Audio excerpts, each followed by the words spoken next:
It's one small step for man, one giant leap for mankind.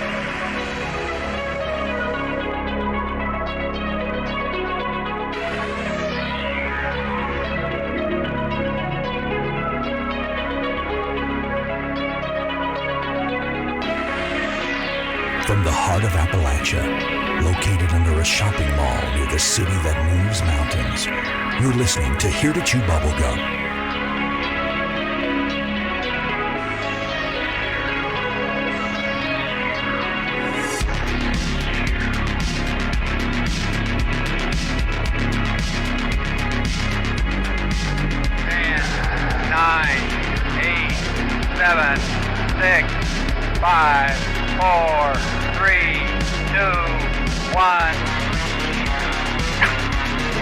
Greetings.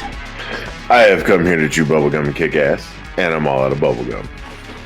Blockers. Good morning, everyone. Episode 105, Here to Chew Bubblegum. Can you believe it's like 5 episodes already since we passed 100?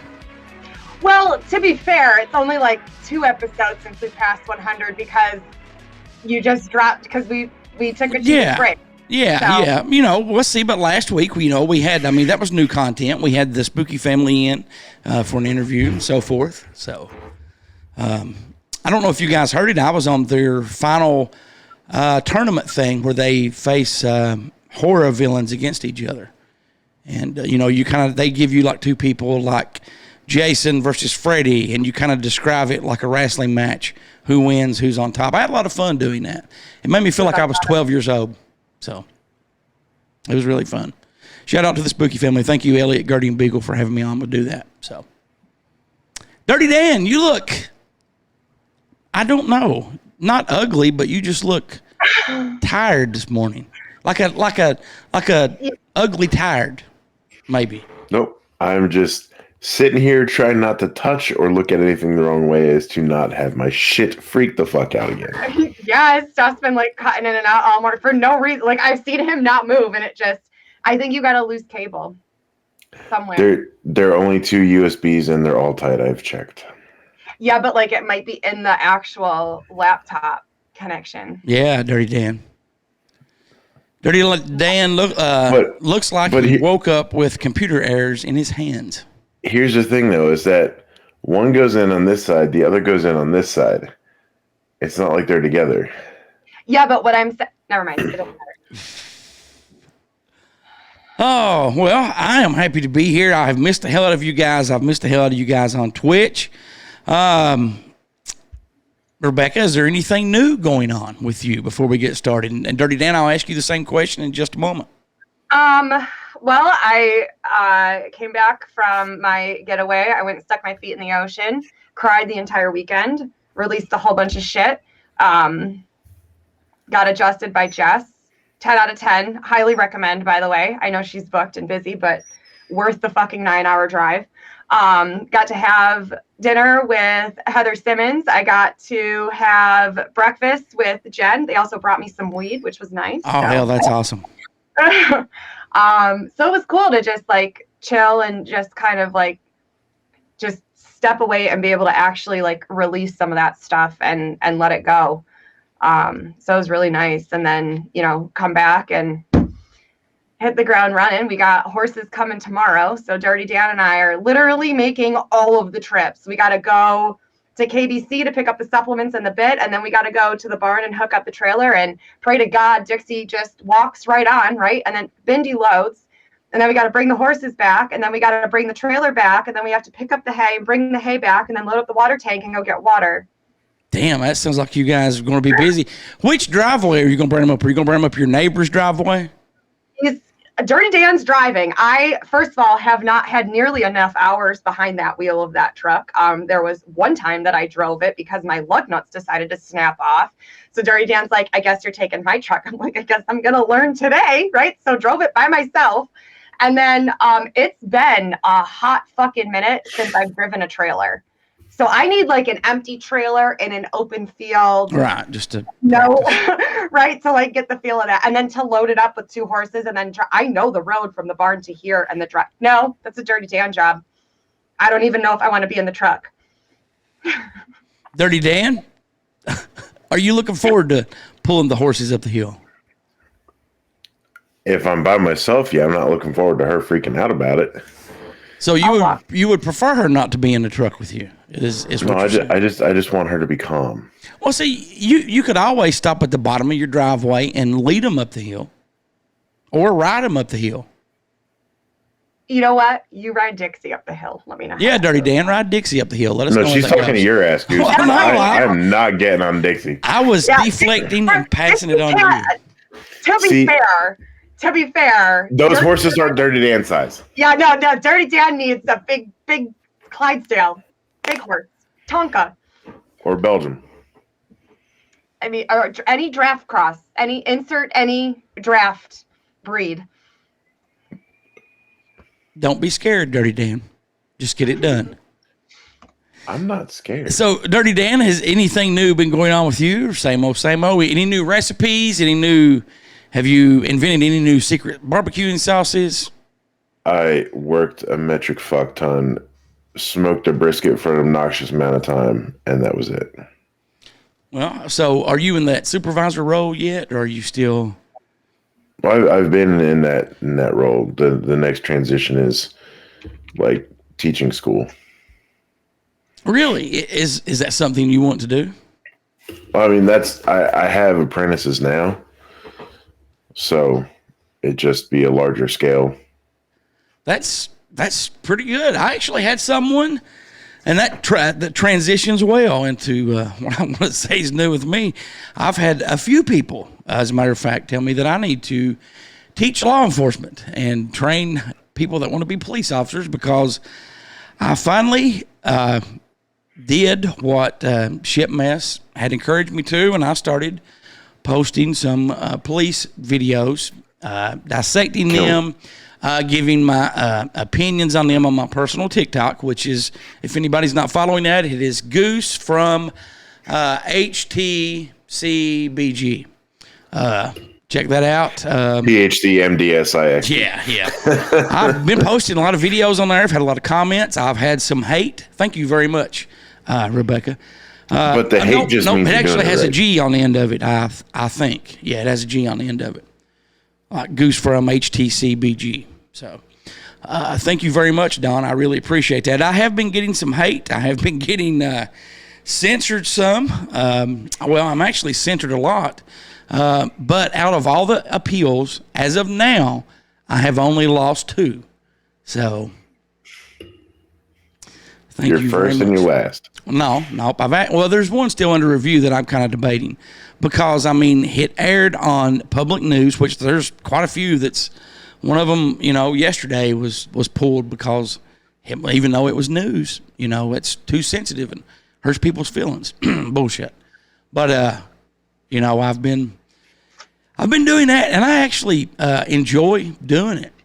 It's fun. I look forward to doing it every day. I posted one a few minutes ago that's an older news video, but it is hilarious, that I watched years ago in a training. So thank you very much. Yeah.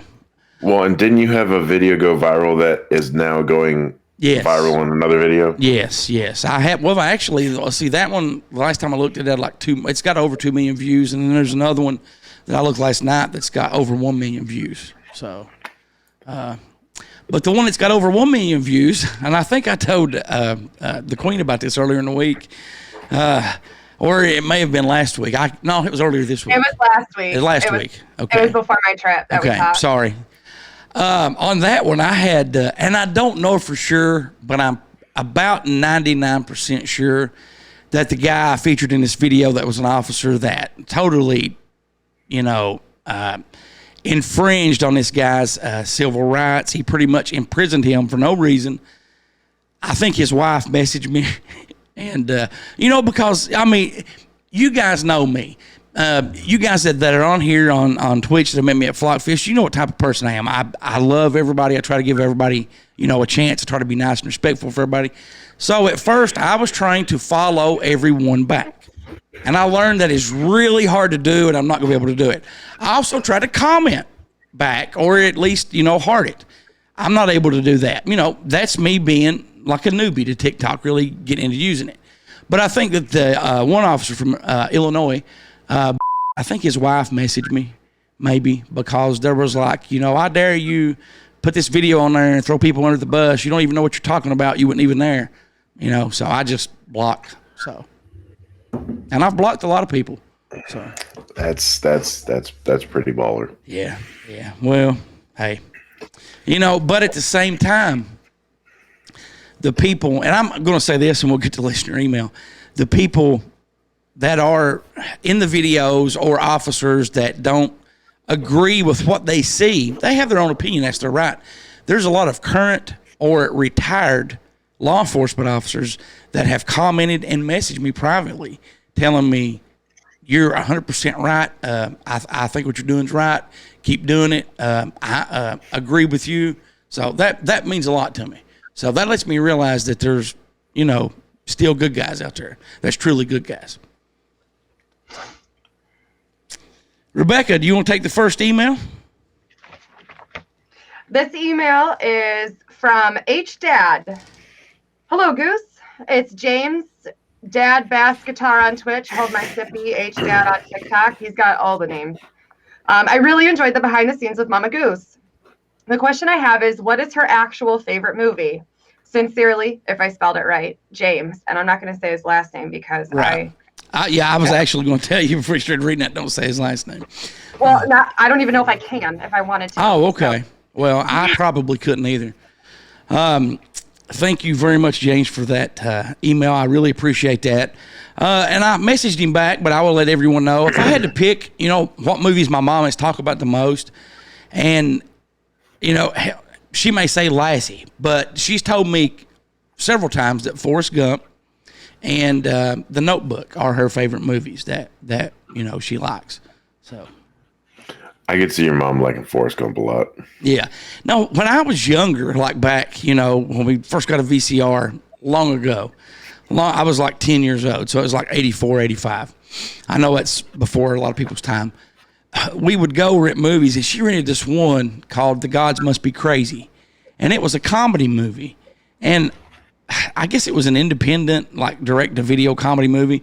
It was actually pretty funny, but she watched it by herself and then kind of forced me and my younger brother to watch it, and it was actually pretty funny. It was like this guy flies a plane over Africa, and there's this tribe, and he throws a glass bottle out of the plane, and it is found by one of these tribe members. And just from there, it's just a series of like slap comedy and jokes and antics and all that stuff. It was actually a pretty funny movie. So, see, somebody else has heard of it. I love The Gods Must Be Crazy. The bottle from the gods, exactly. See, now I don't feel so old. So, yeah, Goose, that's James that's heard of it. Well, so hey, he has good taste. So. All right, next email is from Luke Fewitt, and I don't know if I'm supposed to say this or not, but he is referring to episode 103 in this one. Yes, you can say that. Okay. It says, great show, everyone. I would be honored to be a guest on the show anytime, but the guest I would love to hear would be Adam Savage, my mans. I've always been a big fan of him, and he does have a great YouTube channel.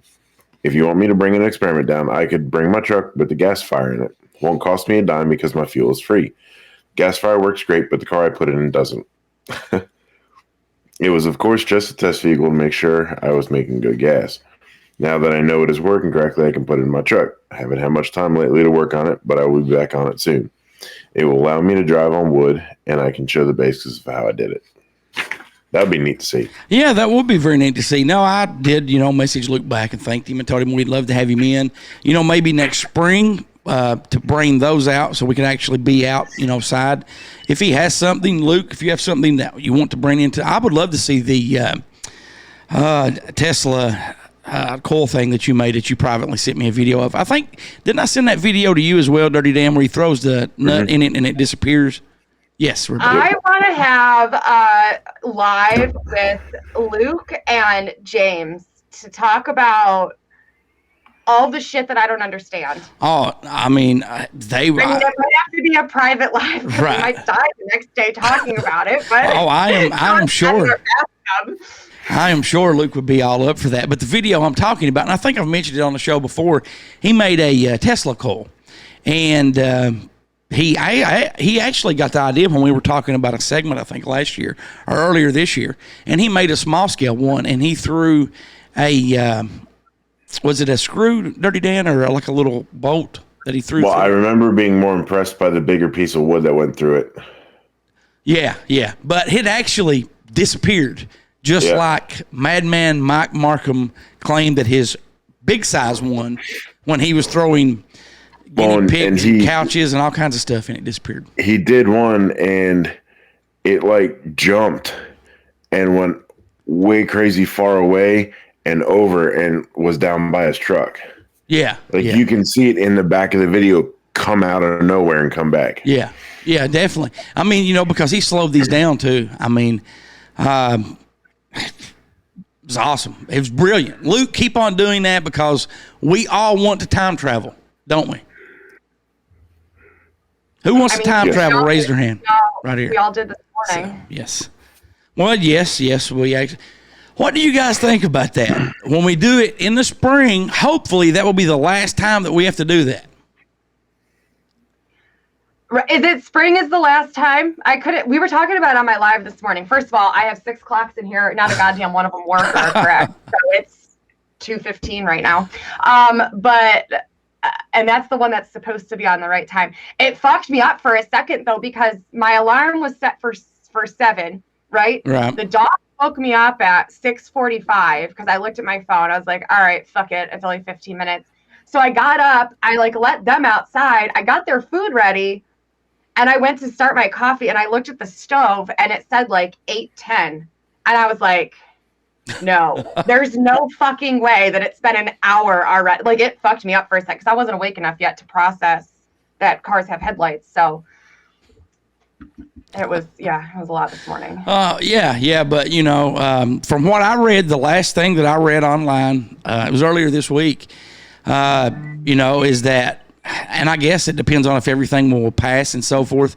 It will be, we'll have to do it one more time in the spring. And then after that, we won't have to do it anymore. If the, people run into country and run into, all that good stuff. I hope they do keep it that way because they'll finally do something right. Because I get tired of switching it back and just leave it alone. Leave it alone. It was all designed to keep us separated from our circadian rhythm and constantly fuck with our inner processes that are supposed to wake up and to better serve whatever social idealistic standard they wanted to keep us on. So. And somebody commented there that they hate being dark at 7:30.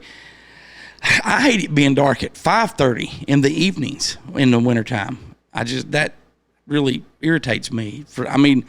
Not so much now, I'm sure it won't, but back when I was working at the cookie factory, that would irritate the hell out of me because I'd be done at the end of the day and bam, it's dark.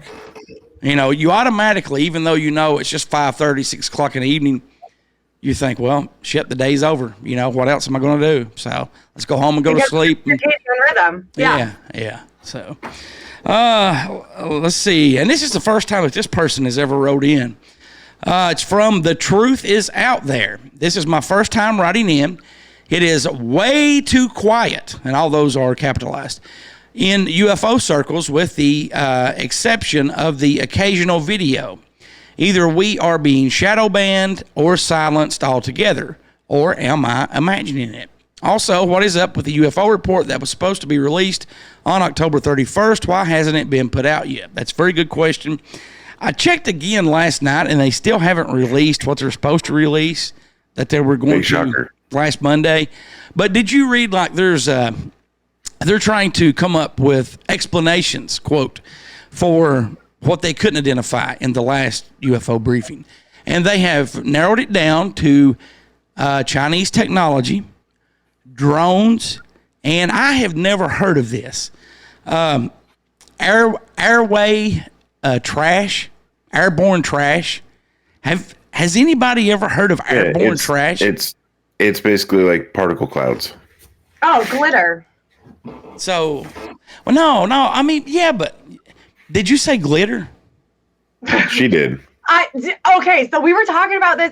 there's like, it's a whole conspiracy theory. Like there's a glitter shortage, and the biggest sale or purchaser of glitter, they won't say who it is, but it goes into like the aluminum and the chemtrails and all the shit that they're putting in the sky. There was this whole video on how like everybody's cars was like, you know how the pollen gets on your car? It was glitter. It was fucking glitter. Plus then the other side of this is you have all these vindictive ex-girlfriends throwing it in their boyfriends' cars and shit. Right. Yeah, of course.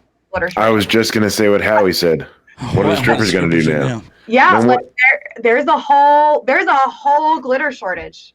It's a whole thing. No more titty glitter. Don, do you remember what area that was? She's commenting, 54 years ago, we had an encounter with a UFO somewhere in Kentucky. I have memories and was just an infant. Well, I know there's been, 54. That may have been the abduction of no, that was in the 70s. The Stanfordville abduction. Buddy, that was 50 years ago. 70s, 20s. Yeah, that would have been 50 years ago. Over our break, I did run into a friend of mine that lives very close to you guys. I mean, he's like probably 2 miles away from you guys. And he has invited us to come to his studio where he makes movies and so forth. He has a Roku channel. He's currently producing a Western, but he wants us all three to come in, and he wants to put us in one of those episodes. All we have to do is let him know when. He's got costumes, everything for us. He has studios, a stage, everything right there. So, what are we doing? A Western. So I'm here for it. Okay. I'm so excited. Well, when I saw him and started talking to him, I asked him had he heard anything, because he'd been listening to the show, but he missed the part about the Richmond tunnels. And I asked him had he heard anything about that. He's like, no, but I do know that there's tunnels in Lexington. He's like, I was in one that was 2 miles long, and he started telling me about it. And I'm like, well, we're going to have you on the show sometime. He's like, oh, I'd love it. He's like, why don't you three come down? He's like, I want to put you guys in my Western TV show that I'm doing. I'm like, okay. And I also think that it airs on Roku, and I think it also airs on like a local station there in Richmond as well. So do I get a 6-shooter to like ride into the country? Yeah, hell yeah. Yeah, and if anyone wants to look him up, he is legit. His name is George Bonilla, Bonilla. He's done several direct-to-video movies that have went, international. He's done a horror. Well, he basically did horror movies until he started doing this Western TV show about 2 years ago. So, but Mongo doesn't want to leave the show. You've had enough beans. He just told me, to, and I'm sorry I forgot to tell you guys that backstage, but hell, I love doing it live like this, just letting you guys know. All we got to do is, I've just got to message him and let him know that we're ready, and he'll tell us when to come in. And he also told us that if we needed his access to his studios, that he has several different sets built and so forth, he would let us come in and use whatever we need to. So, do you know of any in Richmond that he's delivered to tunnels and picked up in? That is, You heard anybody talking about that Dirtydan working on all them? I hear people talk about it all the time, but I don't usually have the time to then sit there and figure out which ones are just repeating and which ones are actually legit. Oh, well, I want to thank everyone for sending the emails in. You can always, if you want to as well, call, text, or leave a voicemail by calling 606-373-3396. That's 606-373-3396. How can they email us, Dirtydan? Well, they can email Goose at here@bubblegum.com, Dirtydan at here@bubblegum.com. And which email do you not have access to that you want me to say? It is on your show format. Flockingqueen@gmail.com. Well, you said you have an email that you have access to and can read again now. No, that was not the conversation at all. Just continue on. Okay. Well, flockingqueen@gmail.com. There you go. Thank you very much. If you find out what part of, and for those of you listening on the podcast, if it sounds strange to you, I'm talking to Jen from in our Twitch audience. If you can find out what area that he was, please let us know. I would like to do some research on that and actually maybe go check it out. So, well, I mean, there's tunnels into and under the depot. well, yeah, I definitely think that there are. So They start in the national forest off Boonesboro. unusual. Do you care, Ship Mess, to send me that link? So, and I noticed your laughing faces. Did I say your name wrong? If I did, I actually did I say Jen? You Yeah. said Okay. Jenny. Okay. Or I am Jean. like in a bottle. I am That's sorry. how it was. I am In sorry. a bottle and then fed up. So they're almost spelled the same. This is where it gets fucking confusing. Well, Is because Fed Up's wife is It's- is Jeannie. Janine. Janine. No, So they're- Jeannie. Right. No, this is Jeannie. Jeannie. Right. Okay. Jeannie and then Janine, and I have to like literally think about it and then I have to remember who I'm talking to. It's, At least I didn't say, and this comment is from Undressed Jeannie. So, because I'm going to have to take a picture and show you guys what my setup's like back here. Because I got my computer screen, like, half of it. I don't have the full thing up because I've got the audio stuff on the other side, where I'm actually recording the audio as well. So, love you too. Thank you very much. I'm sorry about that. Are you guys good to jump on into segment 1? Because this first thing, I only found out about this a few days ago. And I'd actually spent a few days researching this. I'd never heard of it before. You being into airplanes and crafts and all that stuff, Dirtydan, had you heard about it before? No. Okay. We're going to be talking about the U.S. Navy's blimp, L-8, which they, I guess, bought from the Goodyear Company in 1942, or prior to 1942, and they were using it for war efforts. It was named and christened America, and then later known as the Ghost Ship, because on August the 16th, 1942, at 11:15 a.m., the crew disappeared over the Pacific Ocean. The ship, there you go, it came to land or get close to a beach, and then it actually landed in near San Francisco, or in San Francisco, on Bellevue Avenue near Daly City. Now, emergency responders went to the area, and when they did, there was no crew to be found. Nothing. Everything was still on. All the switches, radio worked, everything. It's just the door was even shut. It wasn't open. It was just like they just disappeared. And they have not been found or heard from since then. They were later declared dead, I think like a year later. In 1943, they were legally declared dead. Let's see. Give me 1 second here. Police and military personnel immediately descended upon the crash site. Let's see. The crash was so gentle that the crewmen would have walked away unharmed if they were in it, but neither one of them were nearly inside. They did a huge search of the coastline, never found them, never found anything. What I found interesting about doing some research on this is there is a lieutenant commander named Watson who, on the day that the first responders called him to let him know what was going on, he says in some of his interviews and then later on like a book that he was really worried about the guys. That was his first priority, was worried about his crew. So what does he do before he goes to the crash site? He picks up the phone and he calls Navy intelligence. Okay, so Navy intelligence tell him that the men are fine. They've been spotted on the beach. Come to find out, that was two fishermen that were trying to chase the blimp and tie it down before it actually crashed, just up above the beach in the Bellevue Avenue where it did crash at. But my question is, and I want your guys' opinion on this. I want your guys' opinion on this on Twitch. You listen to the podcast, email in and let us know. Why would a lieutenant commander call naval intelligence?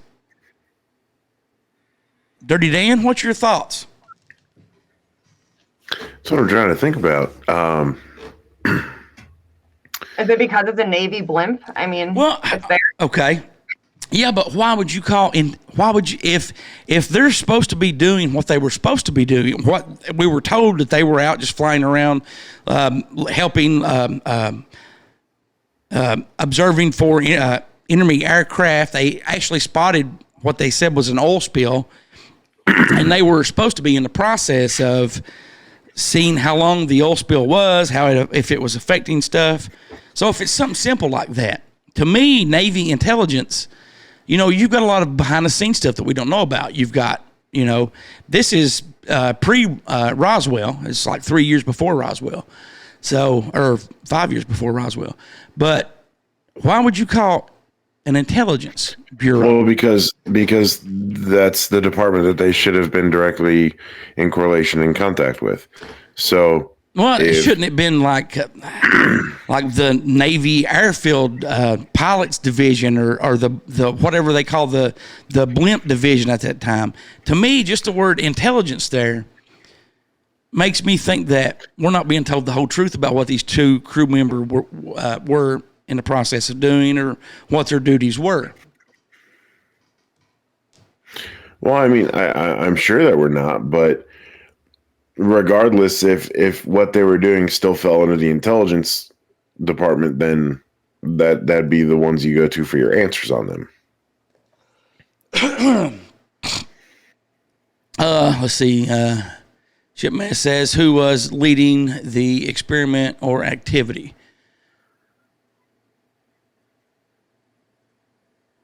Well, see, and that's what I'm thinking. They may have had a different objective, as classified one.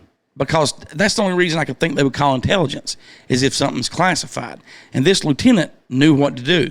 Their original mission was just, from what I read, was just to be able to fly over to, I guess to be on the lookout, before ships and so forth and stuff like this, because this is in the middle of World War II and right. So forth. I just thought that. I just thought that, anytime you have intelligence involved, that, that just throws up a red flag to me. Now, if I'm not mistaken, and Rebecca, can you look this up real quick? Did the CIA start from Navy intelligence? Were they a branch from them? For some reason, I'm thinking that they were. I'll look, but I think this part of the article is interesting too. Is adding to the mystery was the fact that the blimp's radio was still working, and no distress transmissions or like SOS or anything was sent out. What am I looking at? To see if the CIA started as a branch from the Navy intelligence, or if it had any affiliation starting out that way. Now, and the article that what you just said, that is very interesting, because people have come up with a story that maybe one of them was doing something that, he, let's see, let me see if I can find what I've got here. It was formally created in 1947. Okay. So, wait. Roswell. Yeah, Roswell. What year was this, though? 42. Yeah, this was 42. So how could they call a CIA intelligence? Oh, they called Navy intelligence. Yeah. I was just curious if the CIA. I got all sorts of mixed up. I was like, whoa, wait a second. Hold on. I was actually thinking that it started, and kind of branched off from the Navy, because you didn't have the Air Force at that time. Army, it was the U.S. Army Air Corps. Yeah, so you had the Army, Navy, and Marines, right? U.S. Army Air Corps. So. U.S. Army Air Corps. Sorry, Dirty Dan. But what I was saying is that some people, they think that they fell out over the ocean while investigating the oil slick or the oil spill. And they said that would be possible because if one of them, had the door open and was doing something outside and needed help, that he could yell for the other one. And how's two people going to fall out of it, though? I mean, I know it's possible. They're also tethered in there. Exactly. Okay. Now here's something else to add mystery to it. On closer examination, and this was after the blimp was took back to the base. After closer examination, it revealed there was no buildup underneath the blimp that it ever could have made contact when it flew over the ocean. Now, basically, what that meant was if you fly over the ocean, I guess the inside right underneath the blimp, you know how you get a can of soda cold and it sweats? That would be on the inside of the blimp if you were in contact, close contact with water for a long period of time. But that was not there. So it was not where it should have been. It was not, over the ocean like it should have been if they were investigating an oil spill. Well, all right. That just means that it wasn't directly low down. Like it wouldn't necessarily come from if they were at altitude. What they're saying is they didn't have it down to where they were close to the water or directly above it from where the props would be kicking up all the moisture, circulating it through there. Like they could have still been significantly high up above, but they still should have been tethered in there. Can you click on that one comment? Army intelligence, Navy intelligence combined to Central Intelligence. That's what I thought. That's what I'm getting at. We've talked about the CIA before and who led it. During Jimmy Carter's run as president and when he asked and all that stuff. That's what threw me off. Navy intelligence. And then some of the explanations that they were saying, I just found that impossible to believe. Chaotic says, I've had a hard time believing our military had any clue before Roswell. I don't think that they had a clue. I think that they may have heard stuff through the spy network because it was in the dark forest crash that the Nazis recovered. Was that 34, 38? Allegedly recovered spacecraft. 32? Was it really? 32. Okay, it was sometime between 1938 and 1930, or 1932 and 1938. So I think that they may have heard, they may not have believed it. I mean, honestly, who's going to believe something like that, until it happens and you see it for yourself? Right. And they're still making shit up today. Rebecca, what's your thoughts on the blimp stuff? I'm sorry, I'm having a sneezing attack. You're fine. I think that the blimp stuff, there's a reason why we don't see them that much anymore, right? I think that blimps were used for travel a lot more regularly than we ever thought or were taught that they were. Like, I think all of those really old pictures that you see from like the 1800s where it looks like the sky has been changed is because they're hiding the blimps. Like, people used to use blimps all the time. Mm-hmm. Well, they used hot air balloons during the Civil War. Mm-hmm. So, but like instead of people owning cars, like they had blimps. Right. Oh yeah, definitely. A Daly City resident and historian named Ken Gillespie said that it's almost impossible for the LH crew to have disappeared without having been seen by anyone. He says that nobody saw them fall or jump. Nothing has ever been found. And this is the strangest home front incident of World War II. It is so strange that many residents still in the town today remember it as it happened only yesterday. Well, and the other thing is they found it with the door shut. And if you were to fall out of a blimp, you're not going to go, oh, I have to roll this way so I can shut the door. It doesn't work like that. That also says that, if it was able to land that gingerly, then it wasn't going to be flying fast enough to push the door shut and latch it. Right. And it didn't, and it definitely didn't land hard enough to pop it open from the ground. Let's see. TikTok is asking if you know anything about the nowadays Greenbrier.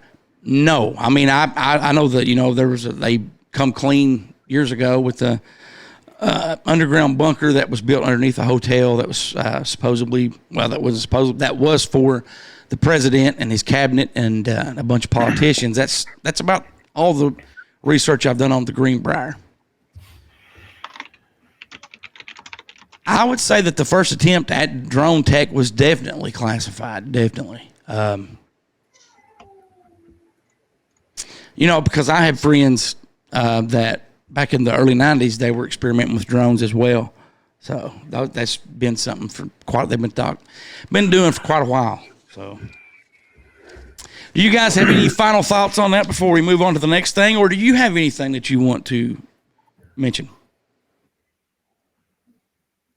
Oh, I have 1,000 different thoughts on that now. Okay. Why it happened in the area it happened in. Why? No, like that's just what I'm thinking about. And I'm curious, and I have questions and thoughts on it all. So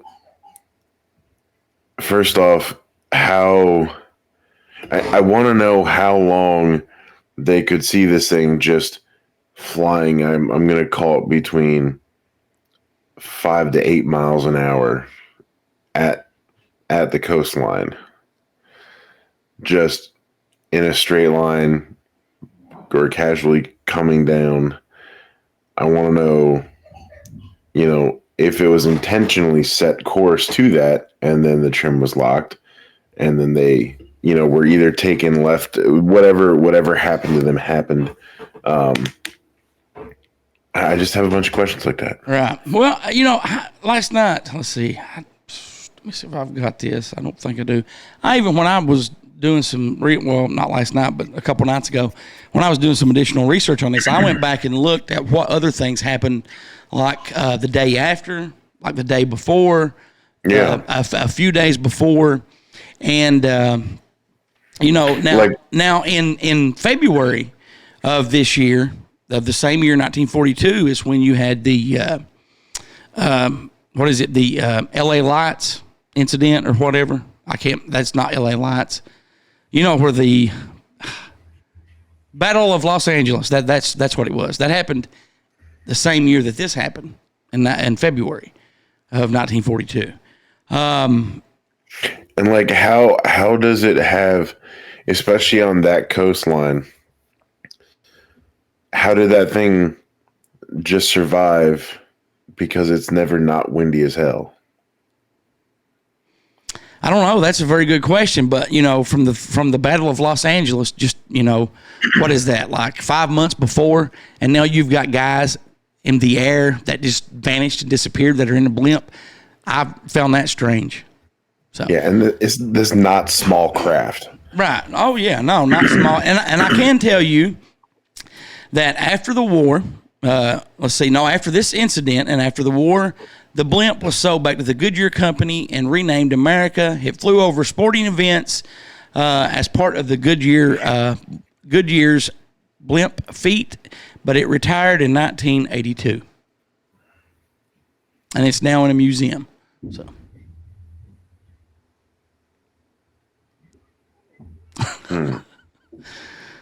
See, now you can do some additional research on that, Dirtydan, and give us an update on it. Let's see. Let me see if I can pronounce this correctly. The Voynich manuscript. Voynich. Okay. Tell us what you know about that then. Voynich. All I know is the pronunciation of it. That's it? That's all you know about it? That is all I know about it. What about you, Rebecca? Oh, shit. Go ahead, Goose. Well, I had heard of it years ago, and I stumbled upon this just, by watching some stuff on the History Channel. And how did you say it, manuscript? Voynich? Voynich. Okay. Ever how he says it. Till Valhalla Project. There you go. And one of the plants grows in his yard. It is a book, a codex, handwritten, that has an unknown writing system. It's never officially been decoded. over the years, people have claimed that they have decoded it, but some people don't think that they have. You've had nothing official come about. The author is unknown. The manuscript is strongly debated. Some people think it's a hoax. It contains some unknown language in parts. It's like 3 parts. There's pictures, a manuscript, and poetry and plays and so forth. It's 240 pages. It has been, let's see, what is the testing that they do, Dirtydan, to carbon date? It's been carbonated back to like the 13th or the 15th century. From 1404 to 1438 is when it was created, and may have been composed during the Italian Renaissance. Now, some people think that it was written by Dominic nuns from a time period where they lived on an island that was volcanic and had a lot of activity. Other people think that based on, and this is something I find really weird, images of women bathing, that someone in the medical field wrote it because medical personnel at that time period, in the 1400s, believed that a bath could cure almost anything. But, there's pages missing as well. But officially, it's never been decoded. I mean, I don't necessarily think that it ever will be. Why? Because nobody has a fucking clue about it. And if it was just constantly sent between scholars, okay, and all of them are different,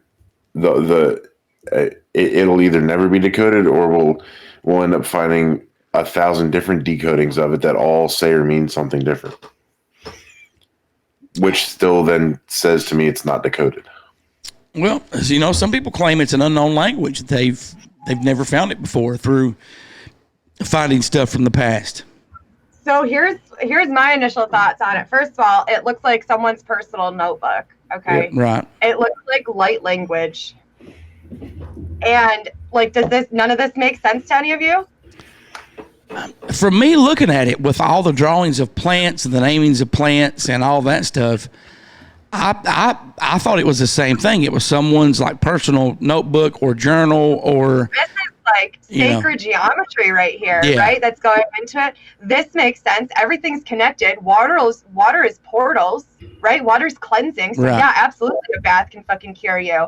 And women, the womb, we bring humans in through our own portals. In through your own womb lands. Yeah, don't say that. But so. In through your own portals isn't any better. We are the portal.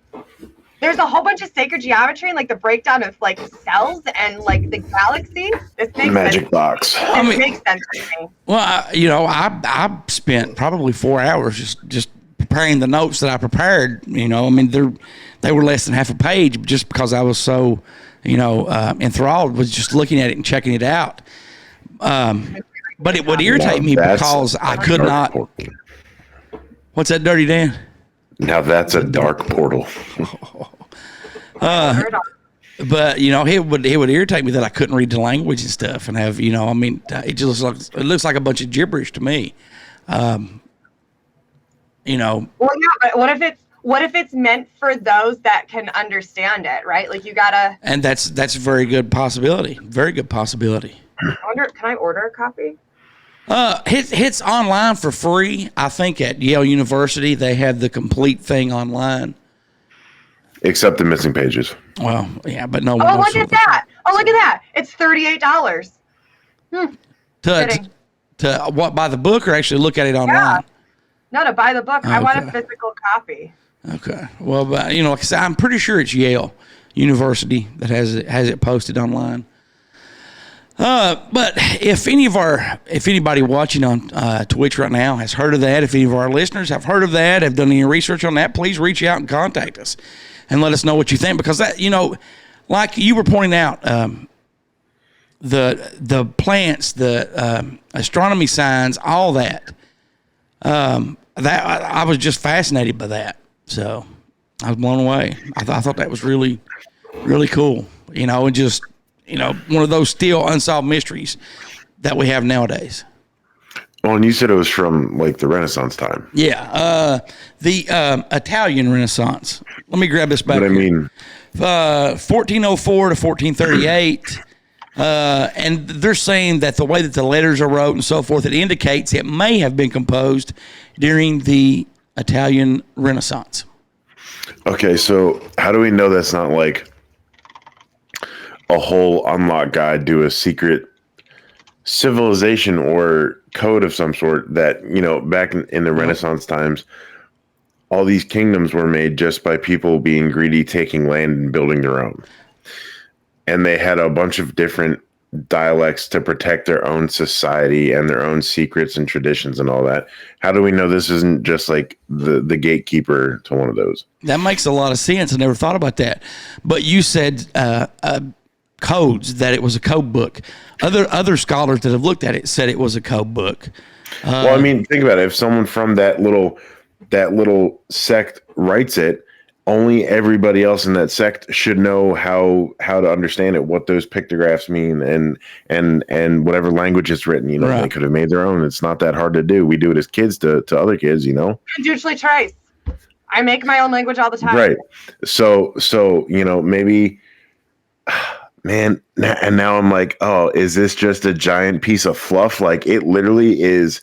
I mean, it's history, so it's cool, but it could be for the dumbest thing and mean literally nothing. And it could just be telling someone how to clean toilets, or the outhouses and their holes in the ground, or is it some like hidden vast amount of knowledge and secrets and power? Let me ask you a question.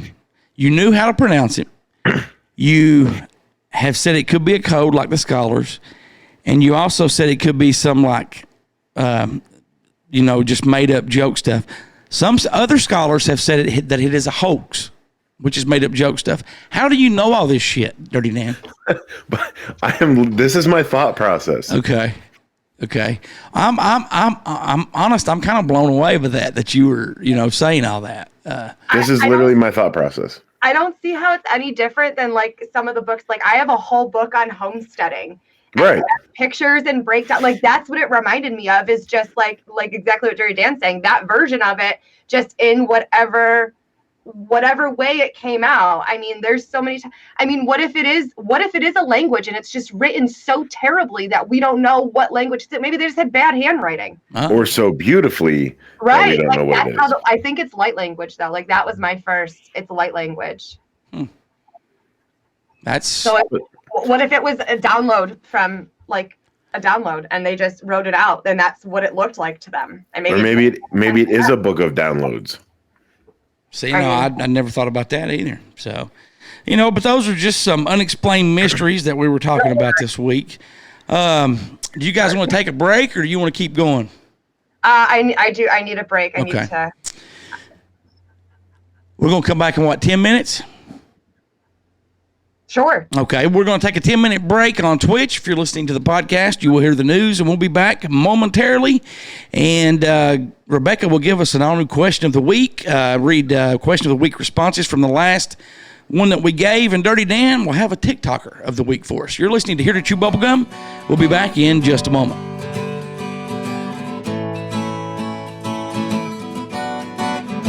Listen, all you people, come gather around. Gotta give me a game plan. Gonna shake it to the ground. Just give me what I know is mine. People can hear me just to give me a sign. Ain't much I'm asking if you want the truth. Here's to the future. Hear the cry of you. I want it all. I want it all. I want it all. Do you like justice? Is crime not something you want out on the trail? Let's talk about the state of your hometown district. Do you have to look over your shoulder every time you want to walk outside to take a leak off your own back porch? Does nosy neighbors try to tell you that there's no way in hell that you're going to put in that homemade hot tub? Sounds like you need a new constable. That's why in the 74th District, gang, I'm here to endorse Slade the Sawsack Vornet for your new constable. Vote for freedom. Vote for Slade the Sawsack Vornet 2022. Paid for by Bollin Cox.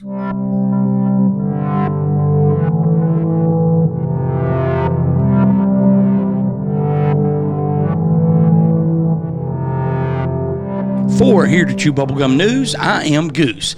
A powerful underwater volcano sets a new record for highest debris cloud in recorded history. Debris from the January eruption of the volcano in the South Pacific was blasted into the air with such force that it actually reached the meosphere, according to results of a new scientific study. The plume of ash and gas from this powerful explosion may be the tallest of its kind since records began.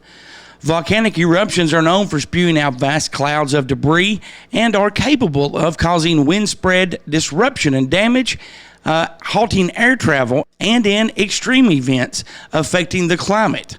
While there have been numerous eruptions forceful enough to loft volcanic material high into the sky, very few were powerful enough to launch debris to an altitude of 19 miles above the Earth, according to the new report. Scientists say they have just discovered an entirely new way of measuring time. Marking the passage of time in a world of ticking clocks and swinging pendulums is a simple case of counting the seconds between then and now. Dawn at the quantum scale of buzzing electrons, however, then can't always be anticipated. Worse still, now often blurs into a haze of uncertainty. A stopwatch simply isn't going to cut it for some scenarios. A potential solution could be found in the very shape of the quantum fog itself, according to researchers from Sweden. Their experiments on the wave-like nature of something called a Rydberg state have revealed a novel way to measure time that doesn't require a precise starting point. The research involved measuring the results of laser-excited helium atoms and matching their findings with theorized predictions to show how their signature results could stand in for a duration of time. If you're using a counter, you have to define zero.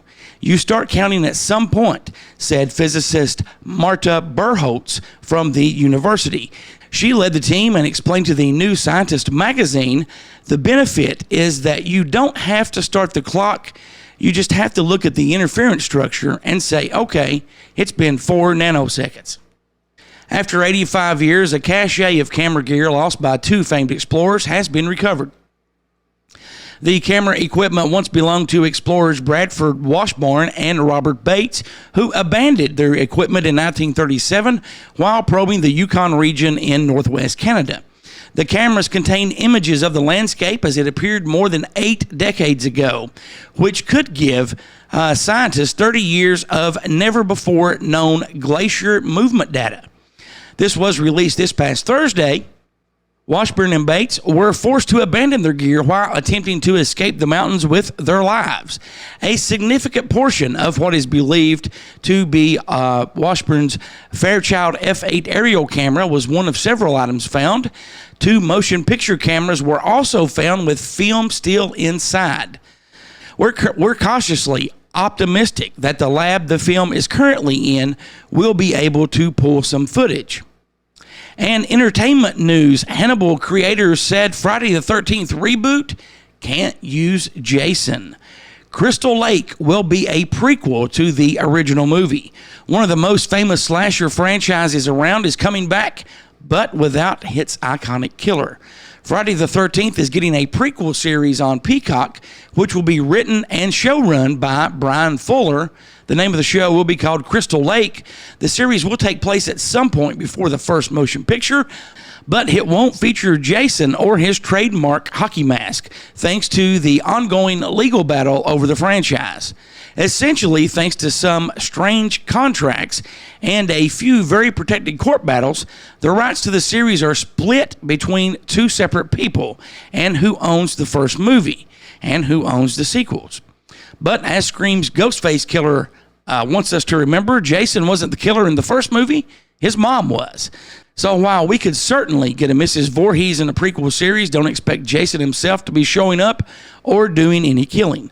With that being said, the ideal of summer camp that's frequently stocked by killers of one of Voorhees variety or another is still pretty fertile ground for a horror series. Friday the 13th is far from the first slasher series to get its own spin-off series. In the early 2000s, there were also spin-offs and prequel sequels for Scream, Psycho, and even Brian Fuller's Hannibal. Perhaps more surprisingly, the series themselves range mostly from good to great, which is at least what makes this new project exciting. There's no word yet on when Crystal Lake might come out, but we've been told it's likely more than a year away, said Fuller in a recent interview. Goodbye, Westworld. HBO has ended the futuristic epic years after the original inspiration got lost in ludicrous twists and shaky concepts. The delightful first season of Westworld established two distinct science fiction worlds. A fake frontier full of fake people whose fake adventures were better than their human guest. Beneath that phony past lay a familiar future. Corporate drones staring at screens, juggling customers' expectations and manager directives. The robots had no freedom, but all the fun, firing six-shooters and falling into tragic love while dying over and over and over again. The humans were all outrageous workplace monsters.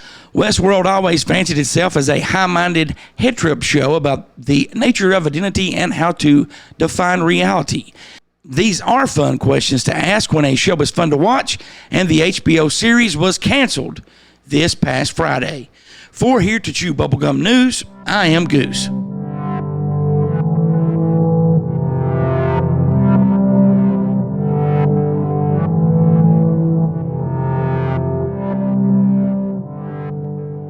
Keep diving down the rabbit hole while we take a break. You're listening to Here to Chew Bubblegum with Goose, Dirtydan, and Rebecca. We'll be right back. Hello, gang. Are nosy neighbors the least of your worries? Do you find yourself more bothered by swindlers, pimps, and the dirty prostitute? Sounds like you too may have an issue in your hometown district.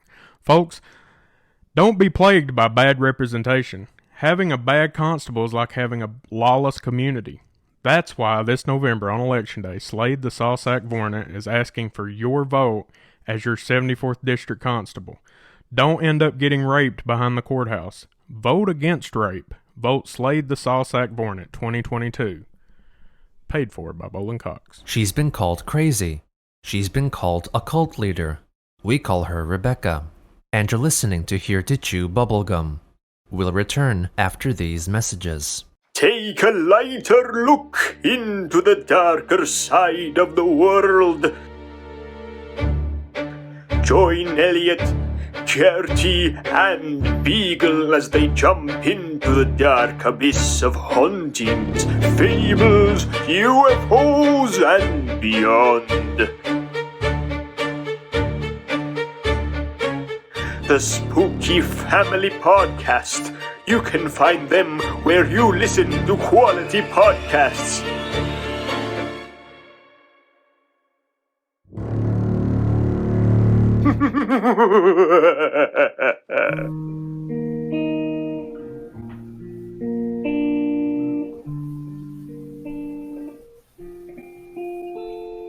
Heart beats fast, colors and promises. How to be brave?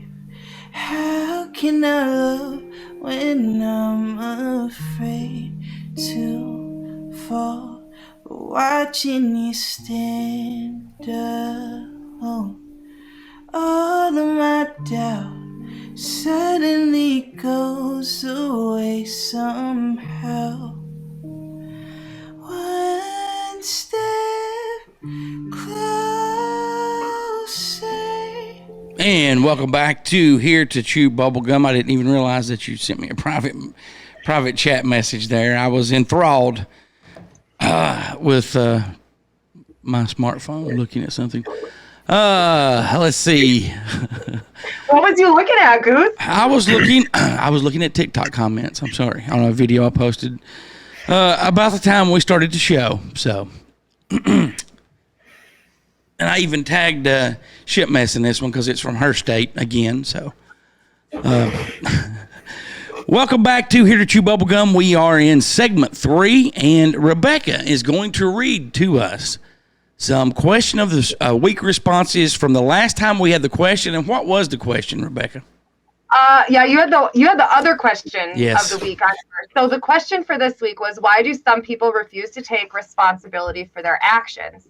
And some of the responses that we got is they don't want to believe the truth, fear of consequences, loss of image, money, but mostly of rejection and abandonment by peers and loved ones because they're a narcissist, because other people have led them to, I cut the other half of that comment off. Shit. Oh, well. Means they would actually have to take a look at themselves. Ego, it's easier to place blame somewhere than to take accountability for your actions. Pride, ego, narcissist, full of themselves, all of which can be the cause of the problem. Something or someone will humble them if they can't do it. It takes a very mature person to be accountable, and what they don't understand is being accountable helps you to move forward. Pride. There's many reasons, but I feel like sometimes it's a pride thing. Some people never learn to swallow theirs. I agree. Ego, narcissism, that's a lot. It's a lot of the same. We seem to all be on the same page because it's easier to point the finger and blame instead of self-reflect and admit fault. You know, if you really screw up, though, I mean, why not take responsibility for it? I mean, why do you want to blame somebody else? To me, that's like... Here's a good one. Here's a good one that answers that. Because society has made everyone a victim. No responsibility because someone else caused it. Taylor Swift, look what you made me do. Well, we lost Dirtydan again. Yeah. No, I'm here. It sounded like he was moving furniture. I opened a desk drawer. Oh, okay. Well, I didn't want the camera to freak out going back and forth from opening and closing it, so I just shut it off for a moment. Okay. We were just worried about you. We wanted to make sure that you didn't vanish or disappear like the men in the Navy blimp did in 42. So those are some really good responses. But yeah, I think it's, you were saying if you really fuck up, right? What was your thought? Why don't you just go ahead and take responsibility? Yeah, I messed up. To me, that is in the same category with the people that, and these people irritate the hell out of me. They have to absolutely have to be right about everything. Like if you said, hey, last week I had chicken from Cane's. No, you didn't. We ate McDonald's. I mean, you get people like that have to be right about everything. And the people that don't take responsibility and the people that have to be right about every single thing, that just irritates me. And I've seen some people, like even when a certain movie came out, they'll stop and they'll actually take time to go look up. No, I told you, look, it come out in, 2001. That irritates the hell out of me. Yes, they are. They're always the victim. Definitely. Dirtydan, welcome back. I'm glad to see your smiling, beautiful face. At least it's not ugly anymore. Leave your drawers alone now. Yeah, don't be touching your drawers. Listen, I had to do what I had to do. I don't care if people heard it. I just didn't want them to see.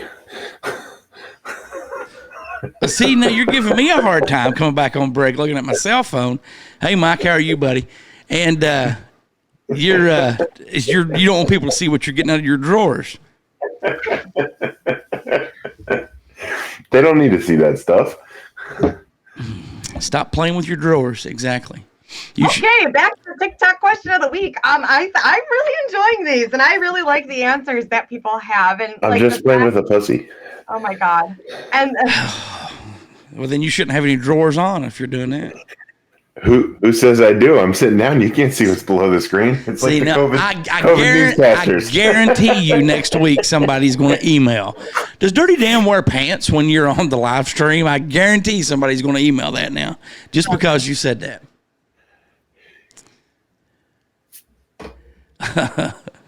So, Rebecca, you were saying, getting to our TikTok question of the week. I wasn't saying shit. I wasn't saying shit. Ooh, ooh, ooh, ooh. That was awesome. For those of you listening to the podcast, there is now a cat walking in front of Dirty Dale with its tail up in the air, wagging it. It stopped at one point. And system crashing in 3, 2, 1. Beautiful, beautiful, hilarious live moment. So, Lady Grave, what are you doing? I have a couple. I'm stuck between 3 questions for this week. okay. Because they all kind of tie into like what we're talking about. And I don't know which one I want to pick. Okay. Well, how about I we? think I'm going to eliminate this one. I think I'm going to save this one for next week. Okay. So now we're down to 2. Okay. So How about we let the Twitch audience pick? You read both of them, and they say 1 or 2. okay. Just so get we'll do a 3-sided coin. A or B. Okay. A or B? A or B. Okay. So question A. Are we ready for question A? Yes. How should people be held responsible for spreading malicious misinformation? That is a good one. That is a good Yeah, one. see, now his shit froze. Dirty Dan's frozen now. I am frozen. Yeah. Can you hear me? Yes, Stop. yes, I can hear you. So I can hear you. Log out and come back in because you done jacked it all up. All right, so that's question A. Okay. How should people be held responsible for spreading malicious misinformation? Now, question B. Question B. What will happen to those people who choose to separate from society in order to protect their ancestral purity? Yeah, see, I'm torn. Oh, so you guys watching right now on Twitch, should the question of the week be question A or question B? There's one for A. Kimmy says one for A. A. We got one for B. B, B, B, 3 for B, B, B. 4. Okay. Let's see. 1, 2, 3, 4, 5. A. I'm keeping a tick chart. We will go up to 10, the first one. So we got 5 for B, 2 for A. A is too trendy. B, so I guess that's what is that 6 for B, so B would be I got 5. 5, okay. A.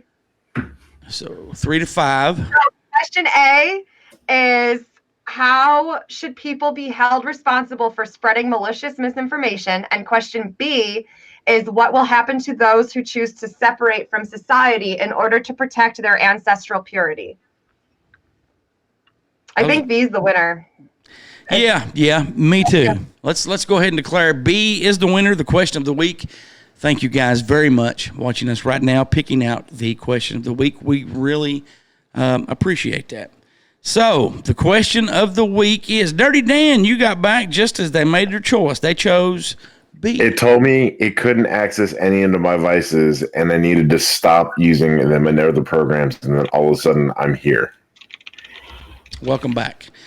Rebecca is typing up the question of the week that our Twitch audience chose. Where did the cat go, Dirty Dan? To my left. Okay. Everything's going to start a fight. It's fucking social media. Yeah, well, it does seem like everything. Although I will say that people have been very respectful on my question of the week. Like, I don't really get much hate off of those. People tend to take them seriously. I don't really get fucked with that much. Every once in a while, I think it's just a bot comment that comes through, which I just have fun with and make some ridiculous flat back to. But I keep myself out of the drama for the most part.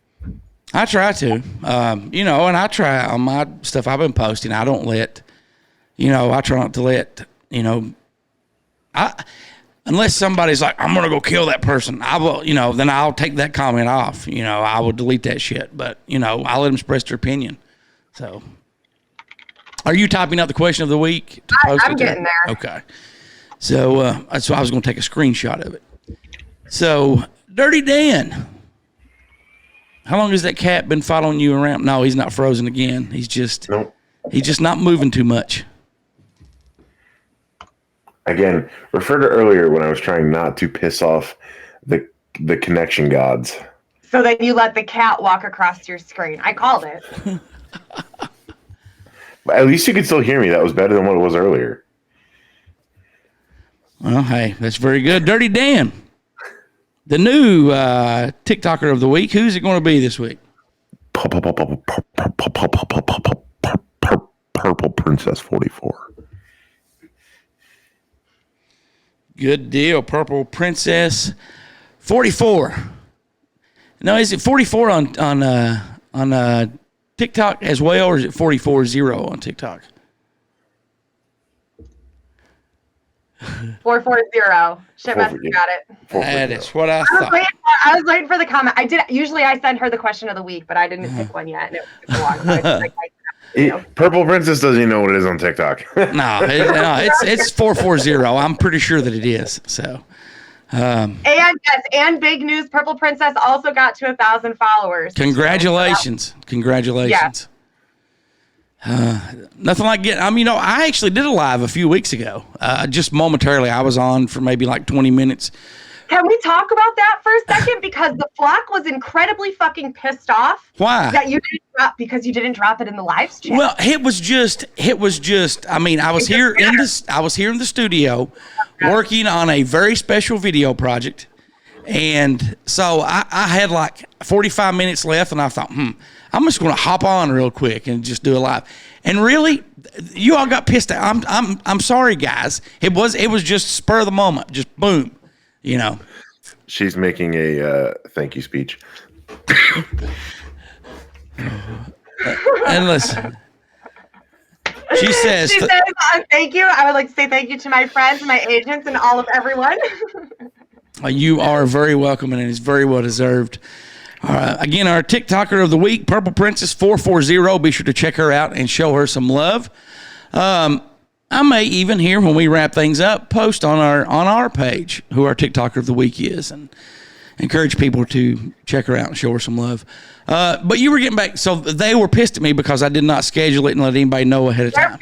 They're pissed, yeah. Like, had us in our field. How dare you leave us out? Like, that's the thing, because TikTok don't notify people.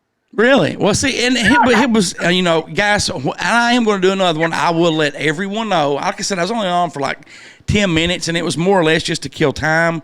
All right, so first it was 20 minutes, then you had 45 minutes and you got on, and now it's 10. No. I said I had an extra 45 minutes before I had to leave and go do something else, so I was killing time.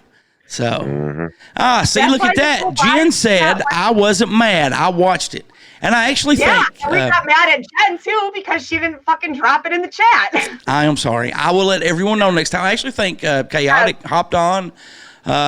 Just the tip of the spear hopped on. There was. It surprised the hell out of me,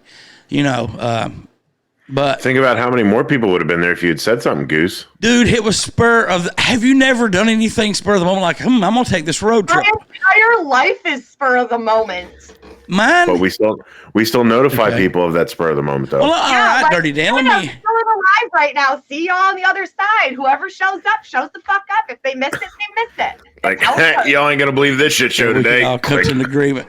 I will let everyone know. I promise next time, guys. I promise. Like I said, this was not planned.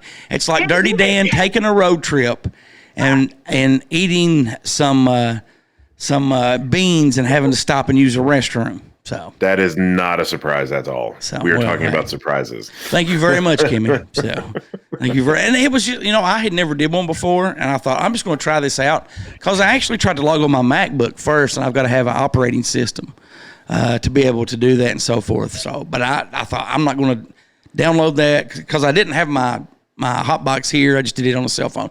Yes, Dirtydan, go ahead. Speaking of beans. Yes. If nobody has had the Dr. Pepper baked beans, I highly recommend them. Whoa, what? Fucking scrumptious. There is a Dr. Pepper flavored soda baked beans? I'll be right back. It's incredibly hard to find, so when they have it, just buy them. Have you drank it as well? I'm going to get it. Okay. How do you get out of the subject? What are we talking about?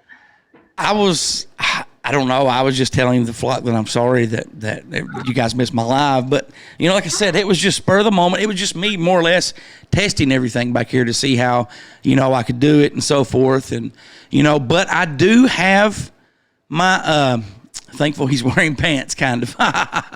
Some kind of pants. Love that.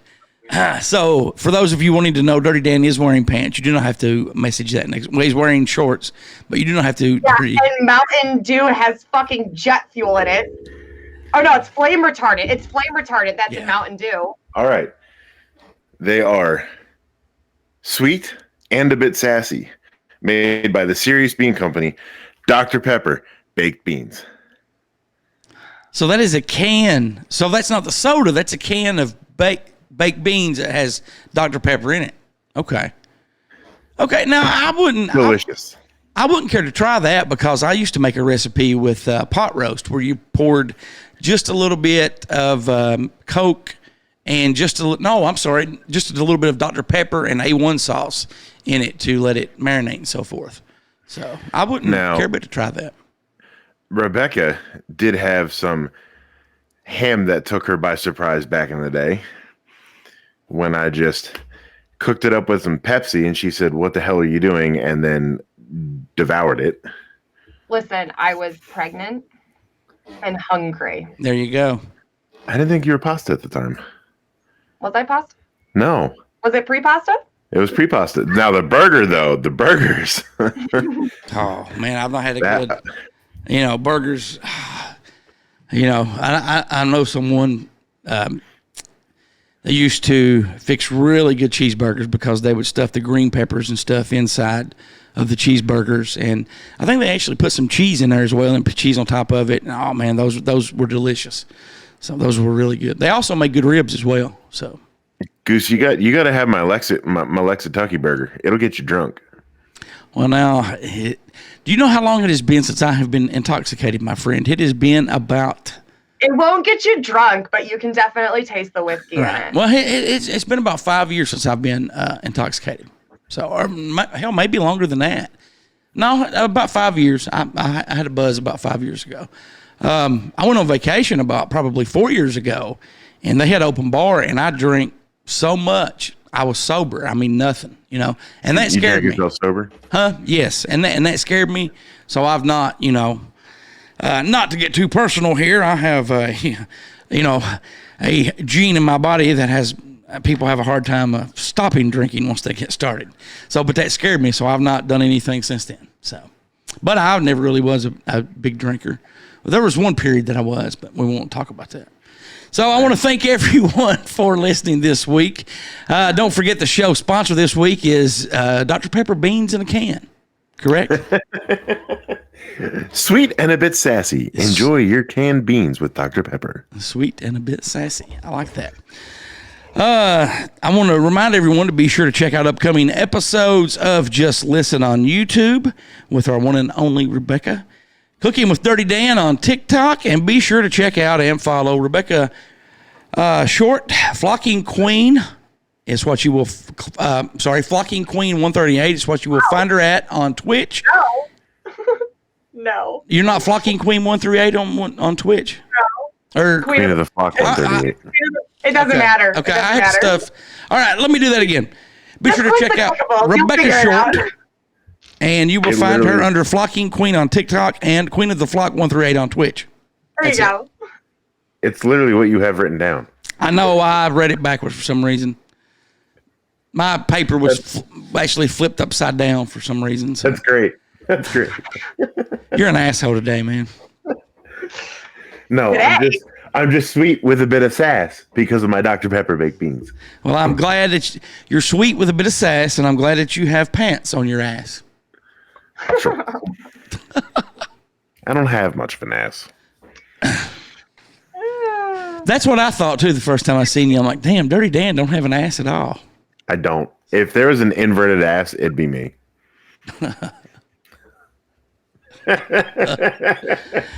It's good to be back this week. I have missed the hell out of you guys. Missed you guys on Twitch. Missed you guys, all of you guys.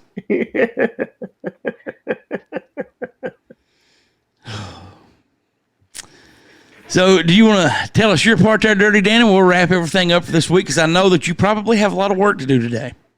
Yes. Yes, we do. So, as always, guys, be sure to go check out a couple of friends of the show. We have Carbon Capture Shield. You can check them out at carboncaptureshield.com. That is our very own DJ Nikki II, his company. See all the great they're doing, bringing back this world one step at a time. Everybody can get involved with that. Again, carboncaptureshield.com. Go check out our friends Adventures with Purpose. Check them out on YouTube. Just type in AWP or Adventures with Purpose. See the closure and the help that they're bringing to friends, family, and communities all around. Go to their website, adventureswithpurpose.com. Every little bit helps. And Goose's favorite Teal Valhalla project. He's been practicing. That's why we were off 2 weeks. He had to get that straight for me. TVP team, spread the message, spread the word, spread the awareness. Rebecca and I were out the other week for dinner, and we look over and there it is, that TVP team shirt. So it's good to see that stuff out. It's good to see that message being spread out there. I don't know if he's a listener to the show or not. We didn't talk, but he still was wearing one, and it was good to see. I told you to go up to him. Yeah, man, you should have. We had our own debacle we were getting over, which is why we wound up where we were. So yeah, but maybe you were supposed to talk to him. It doesn't matter. Thank you very much for that comment. Dirty Dan, thank you. Rebecca, thank you. Everyone watching, listening, thank you. I promise the next time that I do a TikTok Live that I will let everyone know. I will schedule it and do it way in advance. That'll do it for this week. But remember, we all have a voice. If we stand together, we can make the world a better place. We'll see you next week. And until then, so long for now. Maybe I'm not leaving. Maybe I'm just going home. Flock her out.